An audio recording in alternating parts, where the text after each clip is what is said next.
In 1976, a 14-year-old boy pinned a notice up at Mount Temple Comprehensive School in Dublin. He was looking for musicians to start a new band. The boy was Larry Mullen Jr. 7 musicians turned up to the first band practice in Mullen's parents' kitchen. Among them were Paul Hewson, Adam Clayton and Dave Evans.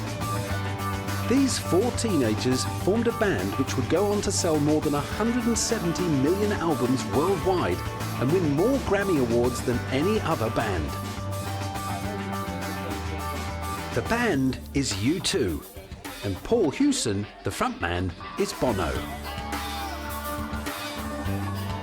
But perhaps what eclipses the band's musical success is the unique and groundbreaking work Bono and U2 have done for more than 20 years in campaigning for human rights and social justice.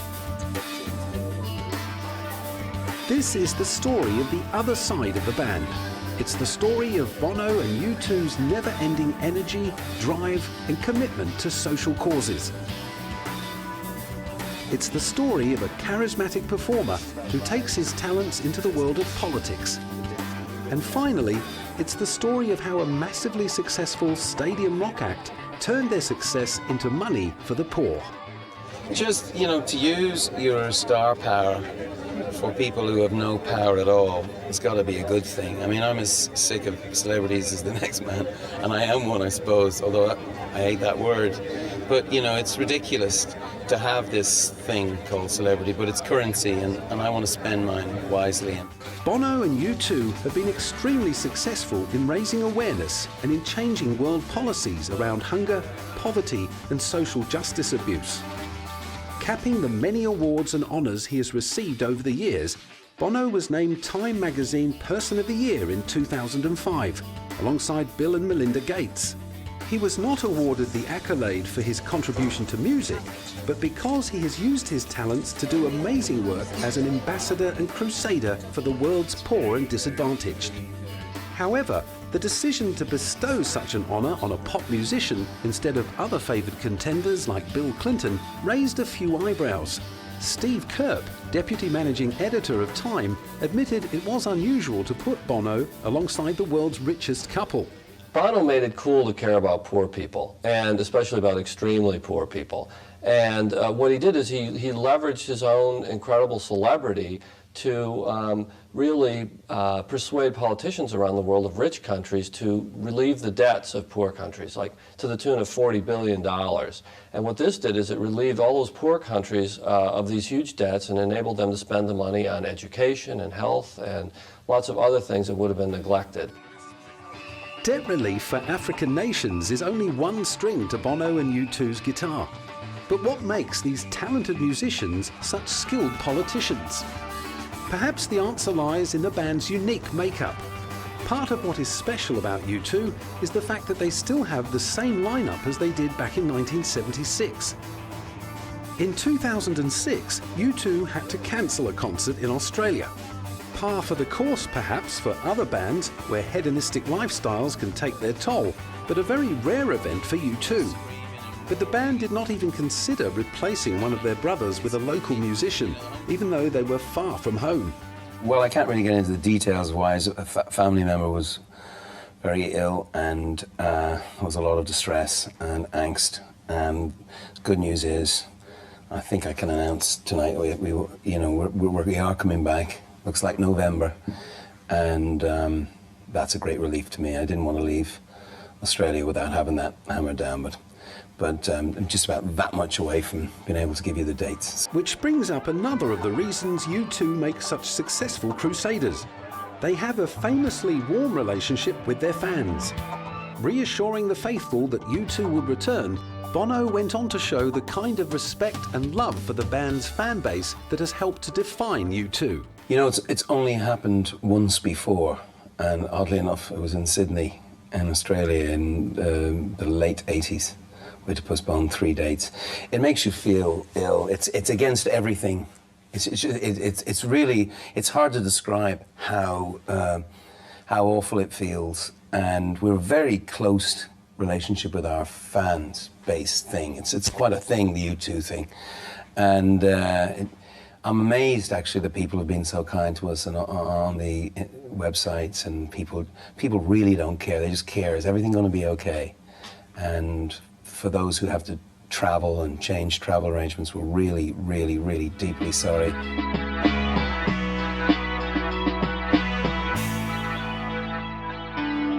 Fans of all ages and generations hold U2 close to their hearts.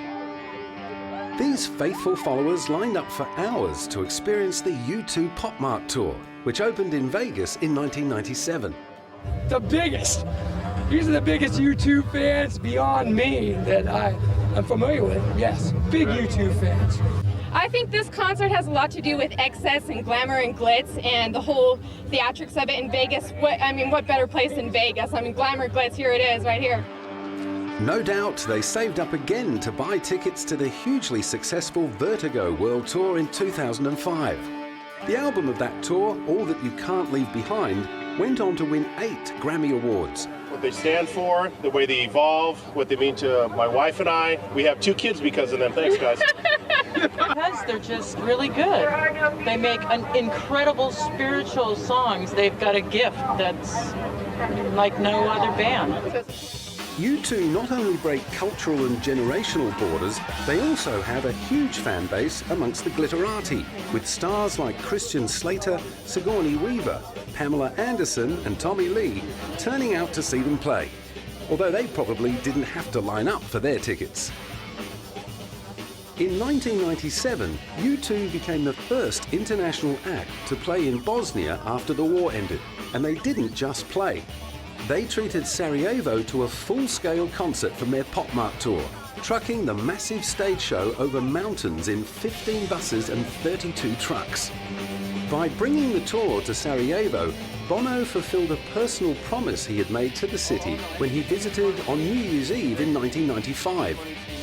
Not only did they bring all their equipment over the mountains, U2 promised that all the proceeds from the concert would go to the charity War Child, set up to help child victims of the Bosnian War. You know, it's just a miracle that we're here, really, in a way. It's been weeks of planning by our own people and all the people in the city, so it's great that we can do it. In the lead-up to the show, Dave Evans, aka The Edge, proved that he's just as good at staying on message as he is playing riffs. And he also showed that Bono is not U2's only mouthpiece. Well, I hope it's an indicator that normality is coming back to a city that's seen an awful lot of hardship and a lot of really extreme things have happened to this city and its people. So, you know, the fact that we can come and put on not just a concert, but the same concert that we put on in Paris, New York and London, I think is maybe a symbol for the people of Sarajevo that things are getting back to normal.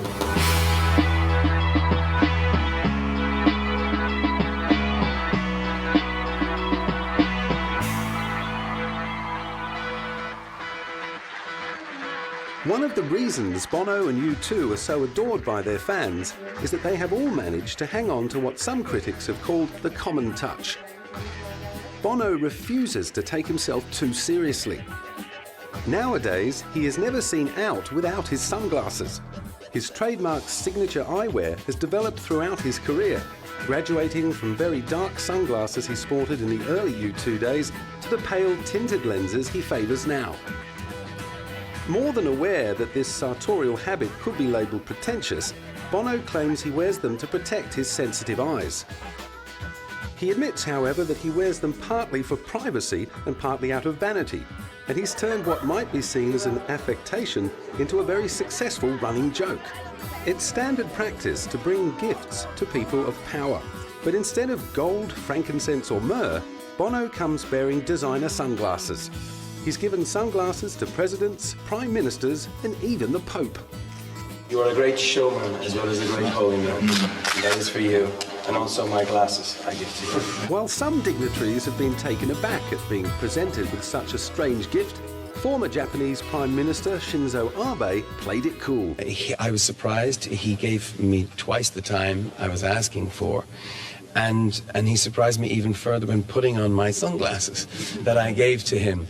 because I've always seen George Bush looking at my sunglasses like this, but George Bush never put them on. The Pope, the last Pope, John Paul, he put them on, and Prime Minister Abe. Very cool. Although the band members are now all rich as Croesus, they are well aware that the budgets of many of their fans won't stretch as far as forking out for concert tickets to see U2 play live.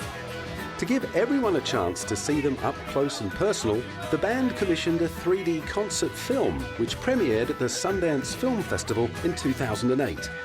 It's the closest some fans will ever get to seeing them live. Also, U2 tickets are a bit expensive, and hopefully this will be a cheaper ticket for people to experience. I'm just thinking of people going to high school or going to college who don't have the cash. We fight to have the tickets at a reasonable price, like at least 50-60% of them, but you know the way it goes, the tickets get sold on and there's not enough of them. So I hope for people who are just thinking, well, I'm kind of into that band, and that they'll give us a shot and come and see what we've got. Bono and The Edge joked that the movie would at last give them a chance to see one of their concerts.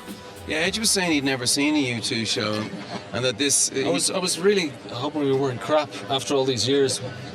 Luckily we weren't. And I guess this is the closest thing to it, because it's not the usual remove that you have with a concert film. It's kind of total immersion. You're right in the middle of it. You're not just in the best seat. You're in. Let's say there's 100 seats. One of them's on stage, one of them's in the front, one of them's on the back, one of them's at the. I mean, you couldn't be closer. And if you don't like this band, I can't imagine a more horrible experience. U2's massive musical success is well documented. But what makes them trailblazers in the world of rock and roll is the commitment to raising awareness of world issues that began way back in 1984 when Bono sang on the Band Aid single Do They Know It's Christmas, which raised money for famine relief in Ethiopia. In fact, Bono's understanding of how he could use his star profile to make a difference dates back to 1979, when at the age of 19 he watched a comedy benefit for Amnesty International staged by John Cleese. Since then, Bono has gone on to become the only person in living history to have been nominated for an Academy Award, Golden Globe, Grammy, and the Nobel Peace Prize. And these are only the best known of the many honours he has received. Bono has famously been called the face of fusion philanthropy. Fusion because he doesn't just fight the humanitarian battle on one front, but on several. He has been the ideas man and driving force behind a number of organisational networks and business ventures which combine profit with activism to provide win-win solutions for everyone. Like all brilliant salesmen, he doesn't appear to be selling anything at all. Yet over the past 20 years, he's been doggedly touting everything from famine relief and peace in Northern Ireland to ending the African debt and facilitating the supply of cheap drugs to combat the AIDS epidemic. Bono knows when to flatter and when to step back. He has a knack for knowing when his powerful friends need encouragement and when they need pushing to close a deal. He also knows when to accentuate the positive. After years of experience on the world stage, he knows flattery wins more hearts than being dictatorial. In the next few weeks. On speaking to the press after visiting Prime Minister Abe, he focused on the fact that Japan had taken the global lead in setting up a fund to give hundreds of thousands of AIDS patients access to life-changing drugs which had previously been too expensive. The world doesn't understand that Japan has had a lot of success in its aid and assistance in Southeast Asia in particular, and that there's a lot we can learn from Japan in applying this to the rest of the developing world. In the same interview, Bono explained that his motivation for change came from his fan base and squeezed in a plug for his pet causes. I'm a musician, we play music. As I have gotten to know the people who come to our concerts, this is really true that younger people are looking for meaning in a very meaningless world, and they think it's insane that 8,000 people are dying every day of a preventable, treatable disease, AIDS. For lack of drugs, you can get here easily. Or that 5,000, mostly children, are dying every day of a mosquito bite, malaria, #1 killer. They think that's mad. Bono knows we can't all stand up and be heard, but he can. His privileged status as a rich and famous musician keeps the eyes and ears of the world trained upon him, perhaps even more effectively than Sir Bob Geldof, who has given up his music career to concentrate solely on his humanitarian efforts. Bono has said publicly more than once that he doesn't like the term celebrity, but he also knows that his star status gives him unique access to some of the world's most powerful and influential people. Politicians and heads of state find themselves in a strange situation. They make time to meet a rock star to talk international aid. But if they don't agree with him, they look bad in the eyes of their public. In 2002, Los Angeles held music awards to recognize acts like U2 that have managed to straddle the worlds of music and social justice. Love Rocks, celebrating the biggest hearts in entertainment, seemed refreshingly free of the cool cynicism that so many rock industry people affect. Instead, the awards celebrated a unique bunch of musicians who use their celebrity power to fight for world causes. Bono received the aptly named Heart of Entertainment Award, and ever the salesman, he started off by paying tribute to LA. I'm very proud and very humbled. I love, Los Angeles. And it's the place where they sold the American dream to the world. This is the city I really love, and I wouldn't want to be anywhere else. Although the flashing cameras probably play havoc with his sensitive eyes, Bono also knows a good photo opportunity helps keep him and his agenda top of mind. Bono is a great example. A guy who has it all and gives it back. And you can tell he does it from the heart, so that's good. Yeah, and I'm honored to be here, really. Let me introduce to you one of my favorite citizens of the world. We hail you, and we're honored to share this night with you, so get out here and be Bono! Aside from catching up with his powerful friends, events like these provide the perfect opportunity to remind everyone of the work that needs to be done. And as always, he came well-researched and well-rehearsed. Just the other week, your Secretary of the Treasury, Paul O'Neill, actually referred to me as a serious person. And that's hard. That hurts. I think what he might have meant was a serious pain in the and I certainly was a serious pain in the for the last Secretary of the Treasury, and I'm certainly a thorn in the shoe of this administration and the next one, I hope.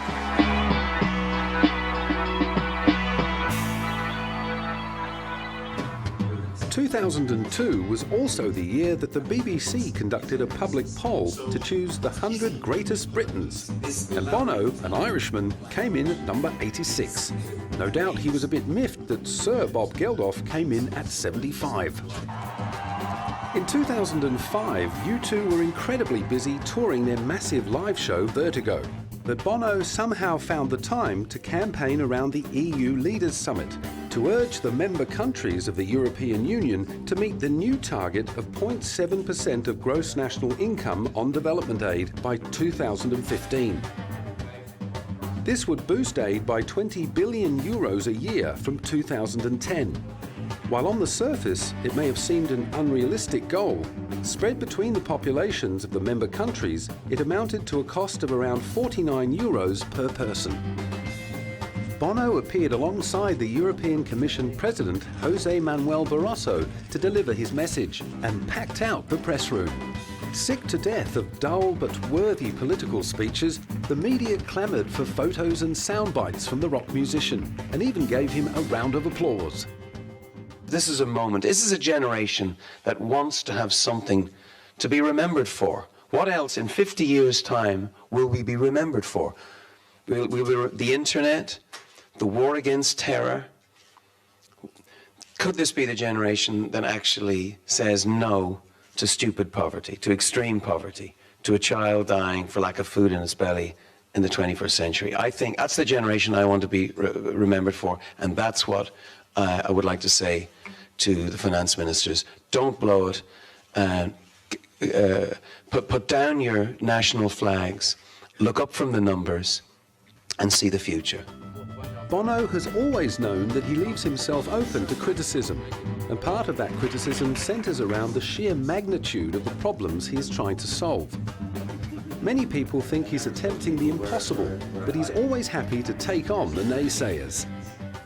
120,000 people lose their life every month in Africa, and it's not a natural calamity. These are avoidable catastrophes. So that's my motivation, is the chance that we can do this. It's not wide-eyed, misty-eyed Irish nonsense. These are achievable goals, and I'm excited by that. That's what turns me on. You get the feeling with Bono that the more ambitious the challenge, the more he feels inspired. Developing long-lasting alliances demands a high degree of maintenance, like remembering people's names, details about their families, or staying in touch with what's been happening since the last visit.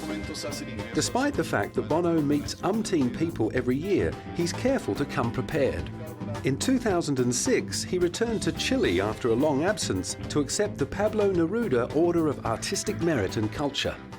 It's just an extraordinary thing to be here after 8 years and see how much has changed.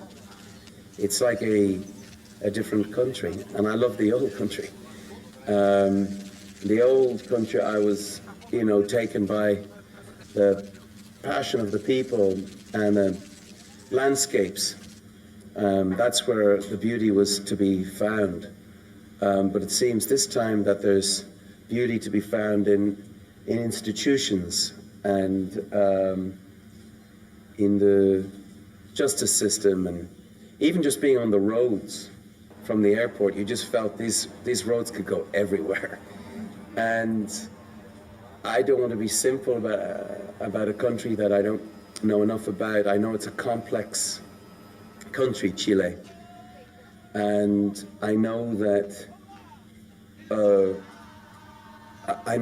Neruda was a complex poet. And as I see the new Chile, I am very humbled, very moved, and very excited to play some rock and roll tonight. Thank you very much.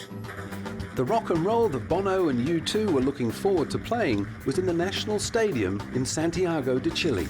And this venue was specially chosen by U2 because of its grim associations with General Pinochet, who ran Chile with a strong and bloody hand.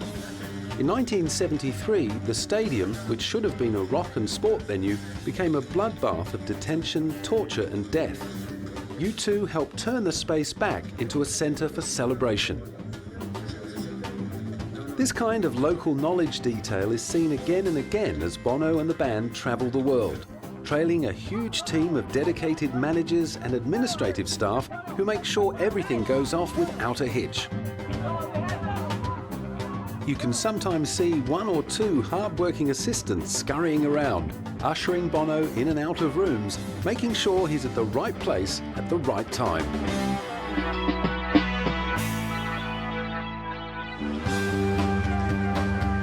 Making friends in high places often requires a bit of diplomacy.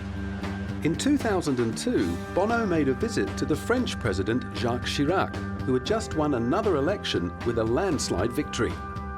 Bono knew that the right time to talk to the president would be straight after his triumph. However, he also knew that persuading the centre-right president to give promised aid might not be an easy task.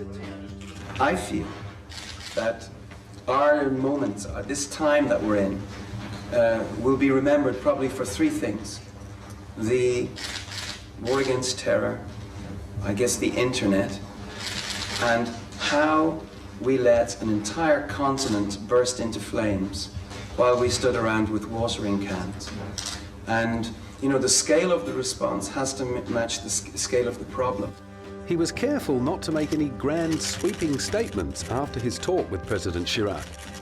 He said that he is ready to give more money, and And he wants to do it in concert, though, with the other leaders.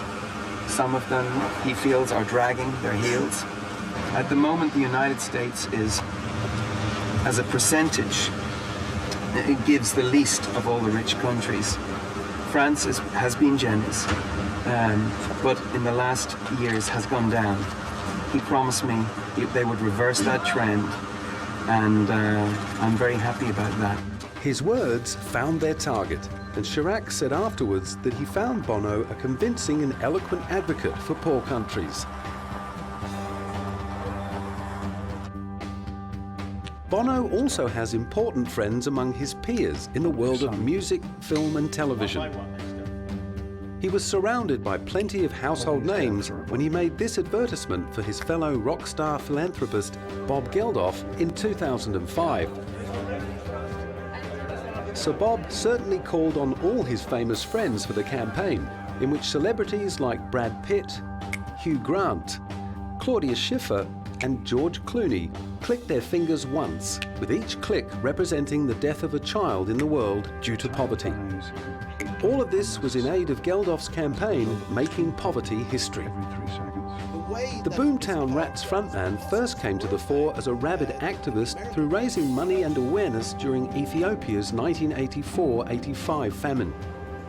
In 1985, he masterminded the legendary Live Aid concerts, which raised £150 million for famine relief. Since then, he and Bono have worked on a number of philanthropic projects together. A little more rough around the edges, Sir Bob is not afraid of calling a spade, which has not made him quite as welcome to the boardrooms and gilded halls that the more diplomatic Bono has access to. In fact, Bono is so palatable to the elite that he was suggested as a possible successor to outgoing World Bank head James Wolfensohn. With influential friends and a fan base to die for, Bono is no doubt the target of envy on both the political and musical stage. Kylie's in Munich tonight showing this ad. The U2 guys are going out on one of the biggest tours ever. They're showing it every night. Keane are doing it every night. McFly. So it goes right across the pop spectrum. Every pub, every town hall, every theatre, every stadium. This year, every gig is Live Aid, and we're bringing it home. Other famous and influential friends Bono has made along the way include Condoleezza Rice.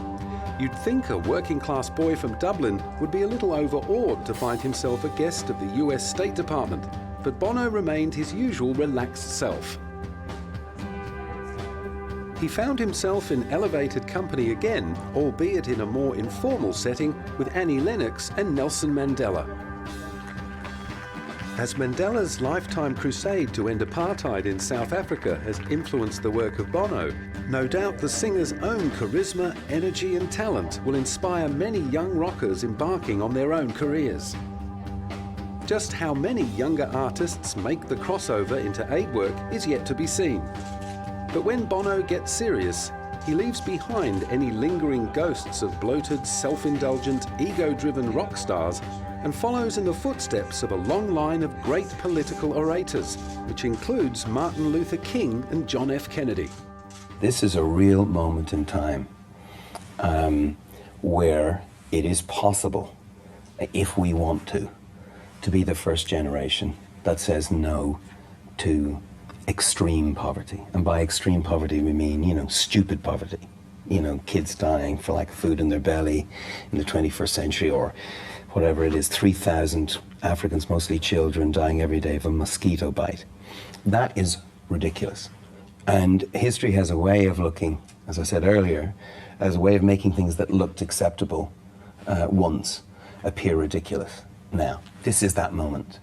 And, other ages they had, they could pull back apartheid, or was the fight for equality and civil rights in the United States that defined the 60s and 70s. This is our shot at greatness.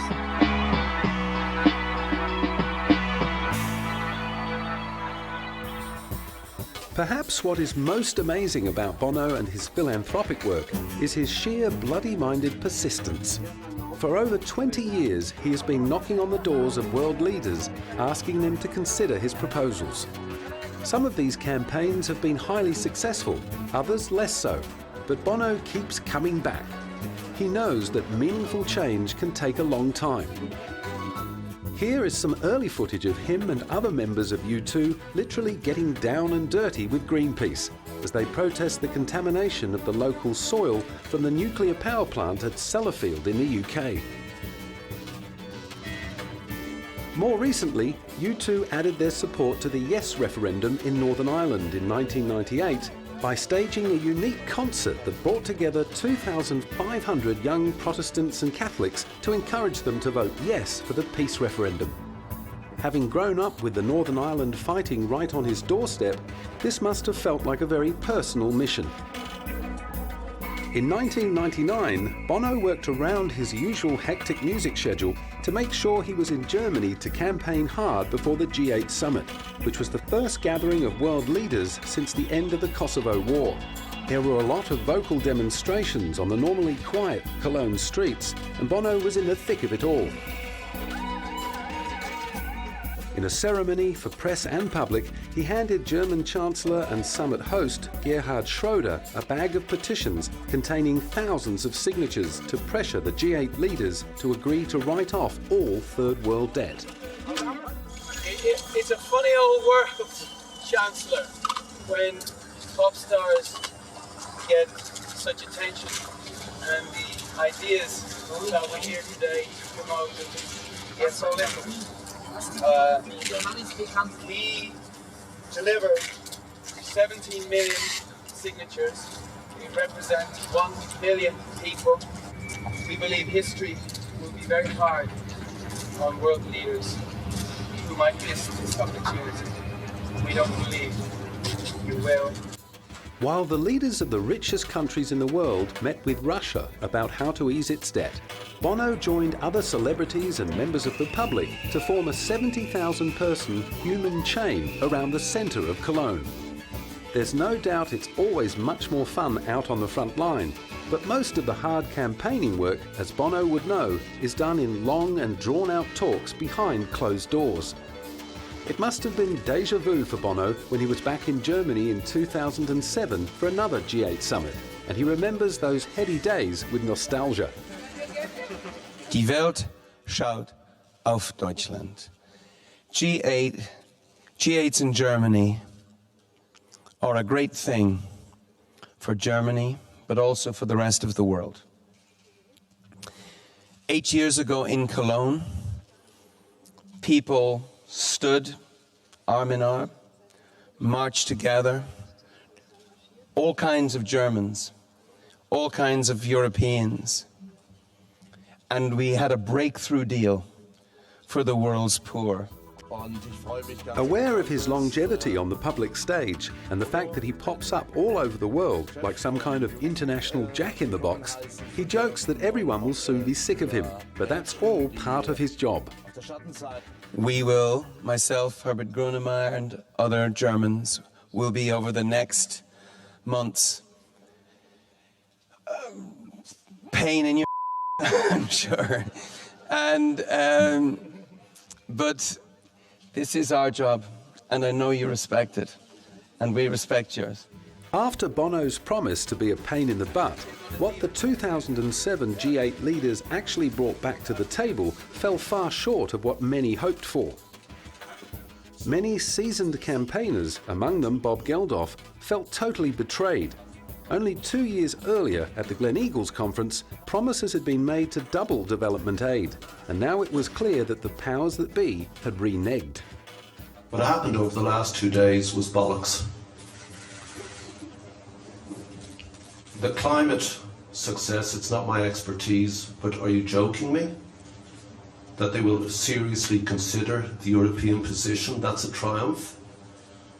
What bottom line are we driving down to where we reject the future of the world and the poor within it? What bottom line does this G8 find every year? Bono is so much more measured in his response.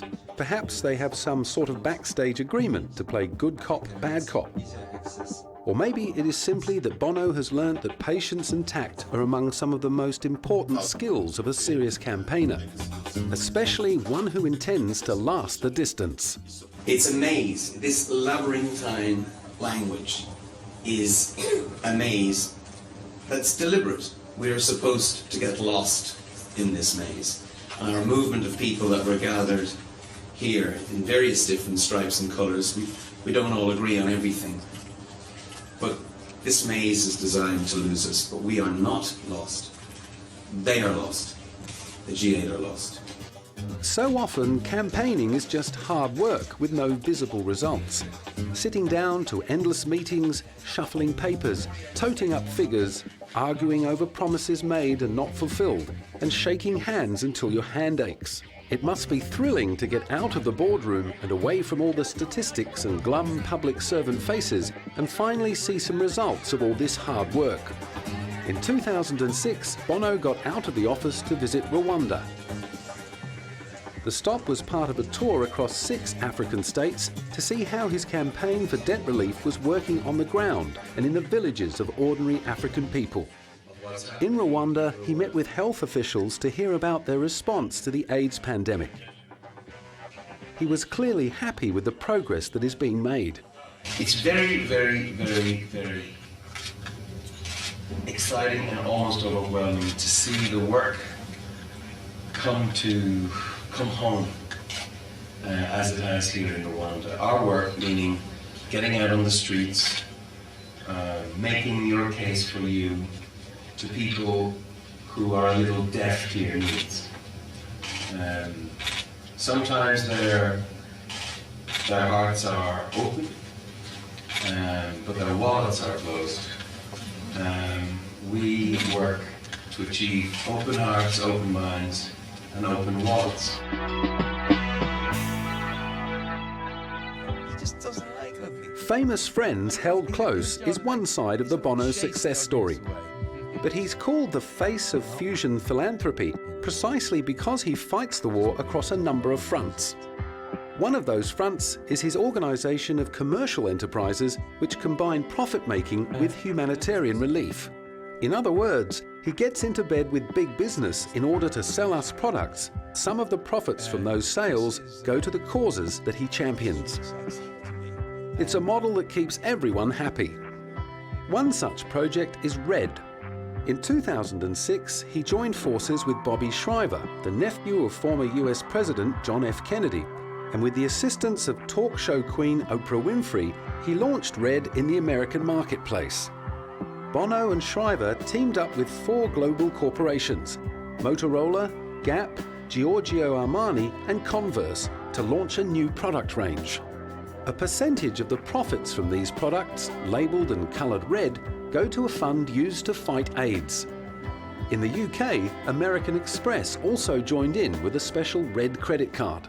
People want to do the right thing. A lot of people think people want to do the wrong thing or they want to do a bad thing. They really don't. They want to do the right thing. And what RED enables people to do is the right thing in their daily life. They're buying phones anywhere, they're buying t-shirts anywhere, they're going to be buying, God willing, cosmetics and other kinds of products anyway. So you just, as B said, you upgrade your choice. You pick the RED version of that thing. At the launch, Bono and Oprah took a little shopping trip on the famous Chicago strip, the Magnificent Mile.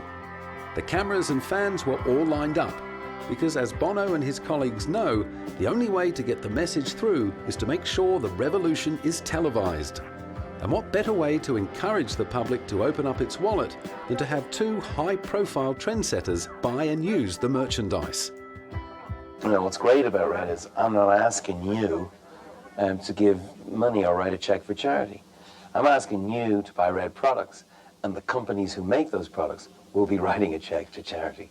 That's so cool. And of course, if you tell your friends and more people buy RED products, well then those companies do well, but so do we.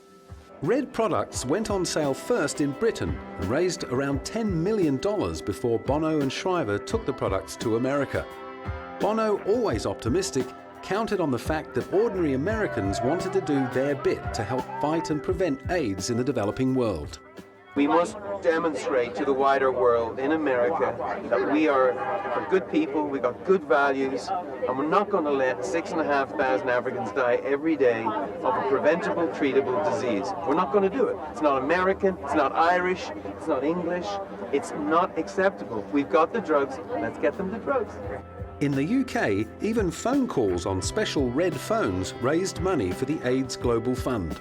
It's estimated that donating just 5% of the user's yearly phone bill could raise enough money to buy medicine to prevent 180 cases of mother-to-child transmissions of HIV. You just get your SIM card and stick it in the phone. You don't have to change your number, but you can change the world for somebody who really needs their world to be changed. I.e., if you have AIDS in Africa and you're dying right now, making a phone call can really help pay for those drugs. Bono knows that first and foremost he's a rock star, and this public identity has its problems when he's chasing money for his philanthropy. In 2005, the author Paul Thoreau published an article accusing Bono, among others, of mythomania, a desperate need to prove their worthiness to the world. It's like water off a duck's back for Bono, who in an interview with Times Online in 2006 called his detractors cranks carping from the sidelines. But it is an emergency, the AIDS thing. People say, I love your cause. It's not a cause. 6,500 Africans dying every day is not a cause. It's an emergency. So we need to think differently, and we need to get on the problem from every angle. Thinking about the problem from every angle is exactly what Bono did for another one of his entrepreneurial drives. In 2005, along with his wife Ali Hewson and Irish fashion designer Rogan Gregory, Bono launched a fashion label, Eden, in answer to some of his critics who claimed that handing money to Africa only encourages corruption and dependency. Bono's new enterprise reflected a shifting mood globally, moving away from simple handouts to strengthening trade and local manufacturing, therefore providing more long-term and sustainable futures. Figuring that everyone likes new gear, Bono and his partners designed a range of stylish clothing made in factories in Africa, South America and India. These factories all offer fair wages to workers and practice good business sense. Bono was pretty surprised, to say the least, when he and his wife won a special award from the Fashion Oscars, the Council of Fashion Designers of America Awards in 2007. Bono took to the world stage, always leading by example. And now with their socially conscious clothing line Eden, Ali and Bono have showed our fashion industry the importance of making clothes according to the ethical trade standards. Not able to make the event, the pair sent their thanks via video link to the gathered celebrities and fashionistas. This truly was a rare event, as Bono's wife is notoriously camera shy. This is a real honour for a grubby musician from the north side of Dublin. By far, the most stylish thing about me is my missus. And it's Ali that's done such an incredible job with Eden. This tiny little company that we started with outrageously big ambitions. People would like to think that they can make a difference in the lives of the poorest, most vulnerable people by buying a t-shirt or a jacket, but the jacket and the t-shirt and the jeans have to look good. He and Ali have been together for over 30 years and have 4 children together. Many creative people feel that their work gives them back more than they put into it, so perhaps the music feeds energy back into him. It must also be immensely energizing to receive the recognition and awards that give him yet more opportunities to spruik his causes to the world. The year after he was named Time Magazine Person of the Year, he was awarded an honorary British knighthood. And in 2008, he received an honorary Doctor of Law degree from Keio University, one of Japan's top public universities. The irony was not lost on him. When President Anza allowed an Irish rock star, Outlaw, to become an honorary doctorate in law. It's funny. I pretended I was a student at Trinity College in Dublin because when I was in this little post-punk rock group, I could eat in the buttery free of charge if I told them I was a student. So I have to tell you, this doctor of law has been breaking the law in his time in college. With the going getting tough in the global economy, many countries are tightening their financial belts, and often the first thing to go is international aid. There is also the problem of aid fatigue. The only person showing no sign of aid fatigue is Bono, who remains, as always, optimistic. Now, on global health, we haven't had a great start. Your government announced last week that its new commitment to the Global Fund, the mechanism you just saw at work there,